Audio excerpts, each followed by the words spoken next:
Yeah, it starts off with I was in something like a shopping mall, and I was with a group of individuals who I did not recognize at the time, but I knew that they were familiar to myself in some way. Um, the whole idea of being in the shopping mall was that we were just kind of being together and we were trying to accomplish something when all of a sudden, through the roof of the shopping mall came these. I'm not sure if you guys have ever seen the Transformers series, but there's something called Decepticons. Um, Basically, like, I mean, deceptive robot, this robot species or this robot race, which used to be kind of like beneficial, but then they turned kind of um, not beneficial. You know, they just come in, they try to destroy and conquer and all this stuff. That's like the idea. So it was like maybe three or four, maybe five of them came down, and they're, you know, pretty large, or at least that's how they portrayed themselves on the real side. And when they came into the shopping mall, they tried to hold myself and the other individuals prisoner. And so we were kind of hanging out basically just because, you know, it was, we were sort of in agreement with that idea that we couldn't go anywhere. So we were hanging out. And I remember I had got one of their human bodyguards, because in a way they got humans to be agreeable with them as well. So they started to act like sort of like a military police for them as well. Maybe out of fear, I'm not sure, but they started to act like a military police. They looked like the Snake faction from G.I. Joe. I don't know if they're a faction or what they are, but that's how they were dressed. And I ended up luring one of them into the bathroom because he wanted to like monitor me, like make sure I wasn't up to something sneaky. I don't know. But he came with me into the bathroom, and I ended up knocking him out and taking his clothing to dress up like one of the bodyguards so I could sneak out.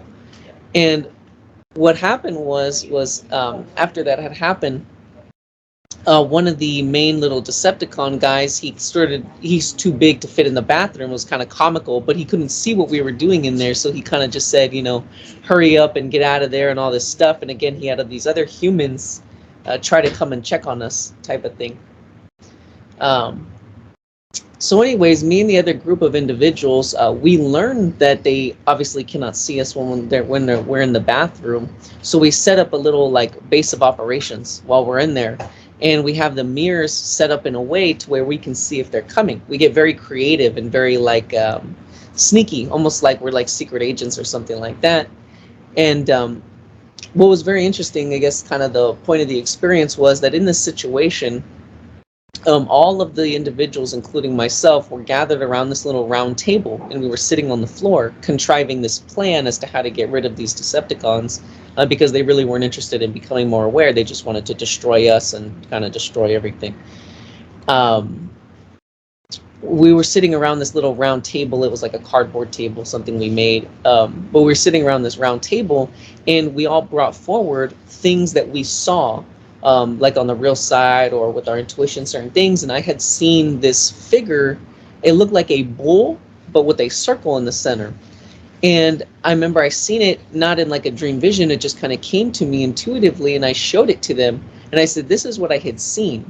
And then somebody else said, oh, I seen something like that, but a different part of it. And so as all of us were sitting around this table sharing our experiences, we put together what exactly it was that we were supposed to do.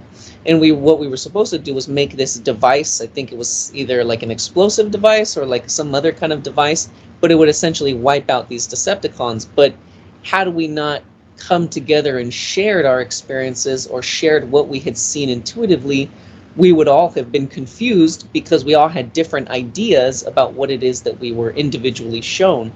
But again, bringing them together, sharing the ideas with one another, we can put together a bigger picture that is actually more of a benefit than if we were trying to figure it out on our own. So kind of just highlighting that aspect of like teamwork. I thought it was very interesting, a cool little experience there. So thank you. Hey, Jeremy. Yeah, could you write that out and specify that? Because yes, that's the whole idea we're always trying to get across. So as people come into this and just kind of hang around and then have attitudes, it's like, oh, I don't do this or that or whatever. No, it's time to step up and you know, contribute your part, pay attention every moment, etc. Get past that personal self. So if you'd write up that, yeah, and be specific about it, because yeah, this is what this is all about. And for those that are here you've went through a hell of a lot to get here. A whole hell of a lot. So you want to be grateful every moment that you even know about this, because the rest of the world is totally confused. And so, yeah, it's time to pay attention. It's very, very important.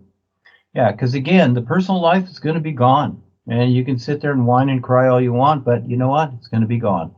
And this is what's happening realistically. So I'm trying to reach as many people as I can, because overall, just like in Pierce's experience where I showed him the consciousness, it's overall really bad.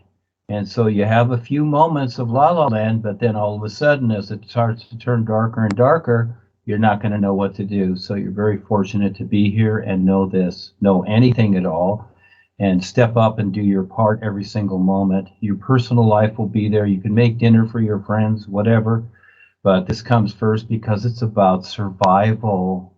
Yeah, La La Land is not about survival, and the Barbie movie shows you that exactly. They want people to think like Barbie and dress in pink and everything's La La Land. So you're done, you come back in future lifetimes. Well, that's not it. It's more like G.I. Joe. And so, yeah, pay attention. Yeah, if you'd write that up. Thank you, Jeremy.